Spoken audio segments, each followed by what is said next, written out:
이사야 7장. 우시아의 손자요 요담의 아들인 유다왕 아하스가 나라를 다스릴 때에 시리아 왕 르신이 르말리아의 아들 이스라엘 왕 베가와 함께 예루살렘을 치려고 올라왔지만 도성을 정복할 수 없었다.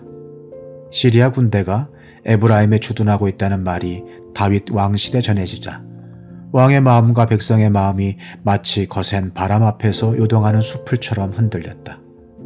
그때 주님께서 이사야에게 말씀하셨다. 너는 너의 아들 스알 야숲을 데리고 가서 아하스를 만나거라. 그가 세탁자의 밭으로 가는 길, 윗못 물 빼는 길 끝에 서 있을 것이다. 그를 만나서 그에게 정신을 바짝 차리고 침착하게 행동하라고 일러라. 시리아의 르신과 르말리아의 아들이 크게 분노한다 하여도 타다가만 두 부직갱이에서 나오는 연기에 지나지 않으니 두려워하거나 겁내지 말라고 일러라.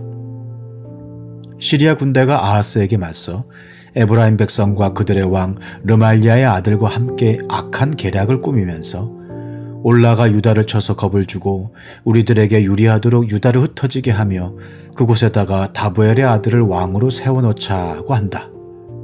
주 하나님께서 말씀하신다. 이 계략은 성공하지 못한다. 절대로 그렇게 되지 못한다. 시리아의 머리는 다마스쿠스이며 다마스쿠스의 머리는 르신이기 때문이다. 에브라임은 65년 안에 망하고 뿔뿔이 흩어져서 다시는 한 민족이 되지 못할 것이다. 에브라임의 머리는 사마리아이고 사마리아의 머리는 고자케아 르말리아의 아들이다. 너희가 믿음 안에 굳게 서지 못한다면 너희는 절대로 굳게 서지 못한다. 주님께서 아하스에게 다시 말씀하셨다. 너는 주 너의 하나님에게 징조를 보여달라고 부탁하여라. 저 깊은 곳 수올에 있는 것이든 저 위 높은 곳에 있는 것이든 무엇이든지 보여달라고 하여라. 아하스가 대답하였다. 아닙니다. 저는 징조를 구하지도 않고 주님을 시험하지도 않겠습니다. 그때 이사야가 말하였다.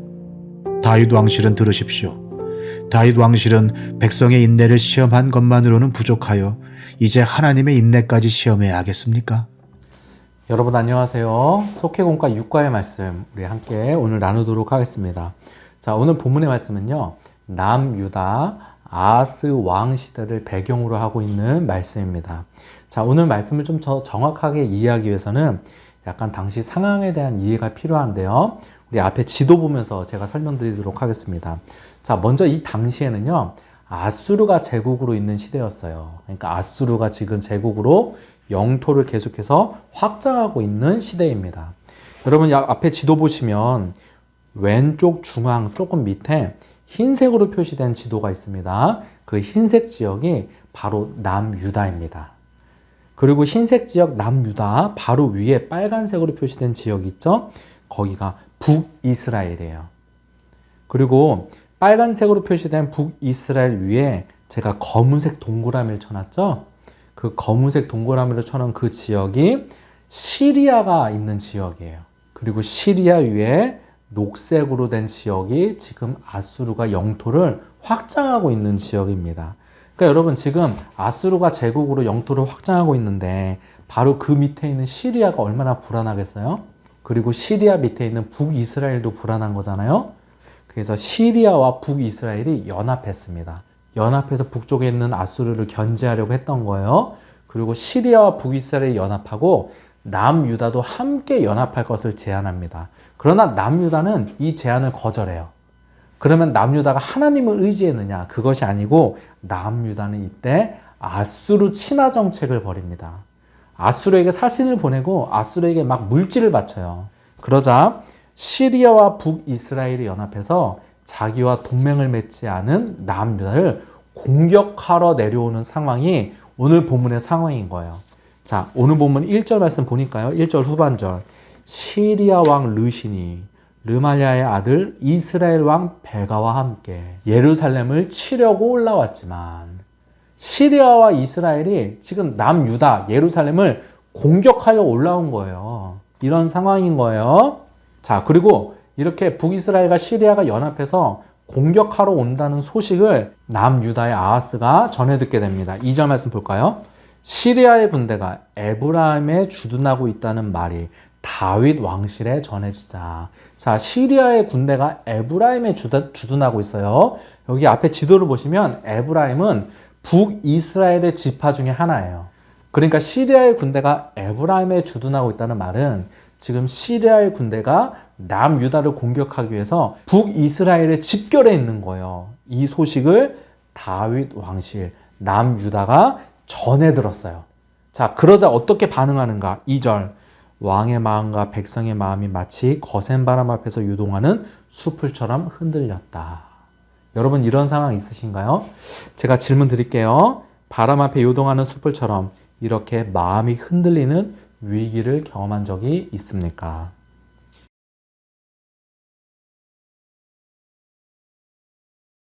자, 이렇게 바람 앞에 흔들리는 숯불처럼 마음이 흔들리는 이 위기의 순간에 이사야를 아하스에게 보내십니다. 3절. 그때 주님께서 이사야에게 말씀하셨다. 아하스를 만나거라. 자, 만나서 뭐라고 하느냐? 4절 말씀. 그를 만나서 그에게 정신을 바짝 차리고 침착하게 행동하라고 일러라. 지금 하나님이 뭐라고 말씀하세요? 너 정신 차려. 그리고 침착하게 행동해. 지금 이렇게 말씀하시는 거예요. 예, 그러면서 하나님이 계속 뭐라고 하시는가?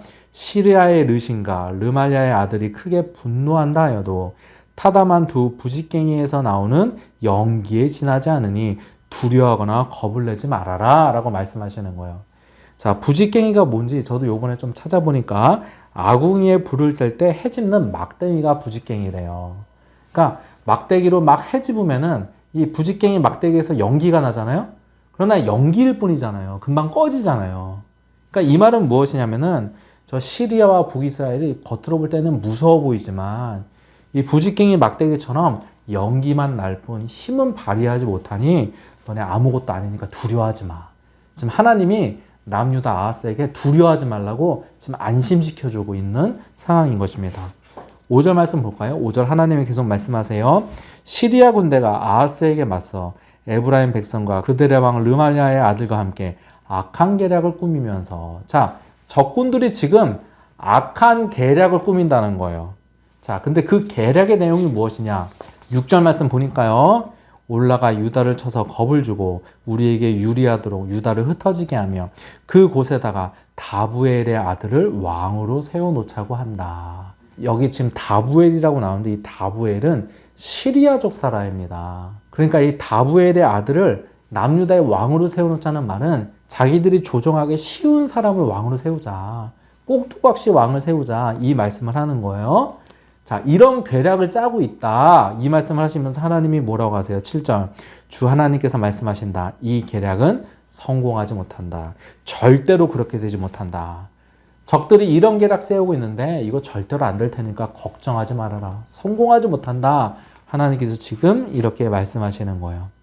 자, 그러면서 하나님이 아하스에게 뭐라고 하시느냐? 11절. 너는 주 너희 하나님에게 징조를 보여달라고 부탁하여라. 저 깊은 곳 스올에 있는 것이든 저 높은 곳 위에 있는 것이든 무엇이든지 보여달라고 하여라. 자, 하나님이 아하스에게 징조를 구하라는 거예요. 내가 지금 너를 보호해주고 너 걱정하지 않아도 되는데 너 이거 못 믿겠으면 징조를 구하라고 해. 이렇게 지금 말씀하시는 거예요. 그랬더니 아하스가 이렇게 대답합니다. 12절. 아하스가 대답하였다. 아닙니다. 저는 징조를 구하지도 않고 주님을 시험하지도 않겠습니다. 징조 구하지 않아도 된다는 거예요. 자, 여러분 여기까지 보면 참 아하스가 믿음이 좋은 사람 같죠? 근데 여러분 그렇지 않습니다. 이 아하스가요. 하나님을 잘 믿어서 징조를 구하지 않는 것이 아니라 이 말은 어떤 말이냐면요. 아, 저 징조 구하지 않아도 돼요. 하나님 필요 없어요. 저는 제 방법대로 해결할 거예요. 징조 필요 없어요. 이 말을 하는 거예요. 실제로 역대하에 보면요. 이때 아하스가 무슨 일을 하냐면요. 아수르에게 사신을 보내 도움을 요청합니다. 역대하 28장 16절 이하에 보니까요. 한 번은 유다왕 아하스가 아시리아의 왕에게 사신을 보내어 도움을 청한 일이 있다. 아하스가 주님의 성전과 자기의 왕궁과 대신들의 집에서 보물을 꺼내어 아시리아의 왕에게 바쳤으나 지금 아하스가요. 사신을 보내서 도움을 구하고요. 그리고 은근 보물들을 아수르에게 바치는 거예요. 도와달라고. 그러니까 여러분 이 아하스가 지금 믿음이 좋은 왕이 아닌 거예요. 그리고 이 아하스는요. 남유다 역사상 므낫세 왕 다음으로 가장 악한 왕입니다. 그러니까 믿음 좋은 왕이 아니에요. 그럼 여러분 좀 이상하지 않습니까? 아니, 하나님을 잘 믿는 왕이면 이해가 되는데 하나님을 이렇게 제대로 믿지 않는 악한 왕을 하나님 지금 왜 도와주시는 거예요? 왜 이런 왕에게 지금 말씀하시는 거예요? 자, 그 답이 6절 말씀에 있습니다. 6절 말씀 보니까요. 올라가 유다를 쳐서 겁을 주고 우리에게 유리하도록 유다를 흩어지게 하며 그곳에다가 유다에다가 다부엘의 아들을 왕으로 세워놓자고 한다. 지금 적들의 계략이 뭐예요? 그 다윗의 왕가를 폐위시키고 다부엘의 아들을 왕가로 세워놓자는 거예요. 자, 이것 때문에 하나님이 지금 도와주시는 거예요. 자, 왜냐면요. 여러분, 하나님이 다윗과 언약한 것이 있습니다.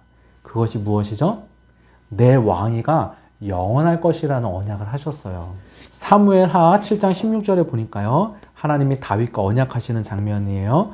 내 집과 내 나라가 내 앞에서 영원히 이어갈 것이며 내 왕위가 영원히 튼튼하게 서 있을 것이다. 하나님이 이 언약을 하셨어요.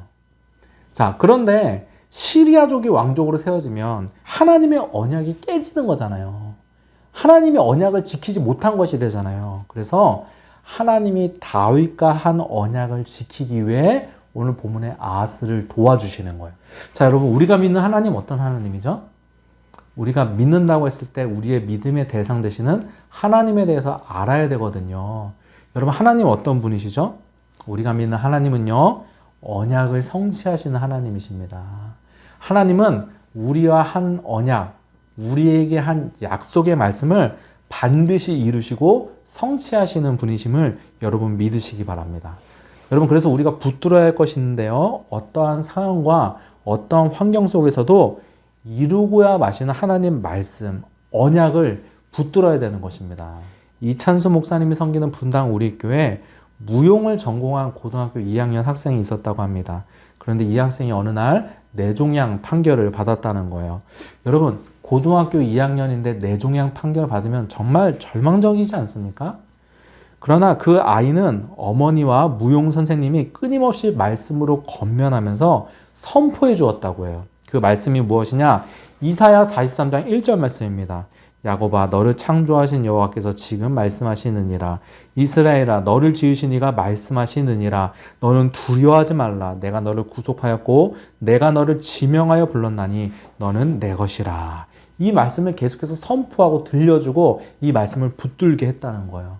그러자 이 여고생이 항암 투쟁 가운데서도 계속해서 이 말씀을 붙들고 나갔고 결국 완치 판정을 받게 되었다고 합니다. 제 이야기를 좀 하면요. 제가 지금 저희 좋은 교회에서 부목사로 섬기고 있지 않습니까? 근데 여러분, 언제까지 부목사로 섬길 수는 없잖아요. 제가 하고 싶다고 할 수 있는 것도 아니고요. 결국 이제 담임 사역을 해야 되는데 여러분 아시겠지만 담임으로 가기가 쉽지가 않습니다. 자리가 없어요. 가고 싶다고 할 수 있는 게 아니에요. 그러다 보니까 제가 이제 나이를 먹어갈수록 어떤 걱정이 있냐면요. 내가 사역할 자리가 있을까? 이런 걱정이 됩니다. 가끔 그런 생각이 들어요. 근데 그런 생각 중에 하나님이 제 마음에 이런 생각을 주셨어요. 하나님 바라봐라. 하나님 전능하시잖아. 너에게 길이 없지만 하나님은 길이 있으셔. 이 마음을 주셨어요. 제가 20살 때 신학교 갈 때부터 저에게 꿈이 있었거든요. 저는 말씀을 잘 전해서 제가 목양하는 성도님들에게 말씀을 잘 전하는 말씀 사역자가 되는 꿈을 꿨거든요. 20살 때부터. 그래서 제가 20살 때부터 말씀 읽고 책 읽고 좋은 말씀을 전하는 자가 되기 위해서 정말 부단히 노력했거든요. 그 꿈 하나를 바라보고 하나님의 제 인생 가운데 지금까지 그렇게 말씀하시고 인도하시고 제 마음에 소원을 불어넣으신 하나님을 계속해서 바라보며 나아가야겠다. 언제나 그렇게 했지만 다시 한번 그 마음으로 결단했던 기억이 있습니다. 여러분, 어떤 상황에 있으셔도요. 여러분, 하나님 말씀 붙드시고 하나님 바라보시고 나아가시는 여러분 되시기를 주님의 이름으로 부탁드립니다. 우리 나눈 질문 드릴게요. 첫 번째, 당신은 아하스와 같은 어려운 상황 가운데 상황과 환경을 바라보고 있습니까? 아니면 환경보다 크신 하나님을 바라보고 있습니까? 두 번째, 당신이 붙들고 있는 말씀이 있습니까? 혹은 하나님이 부어주시는 마음, 비전, 꿈이 있습니까?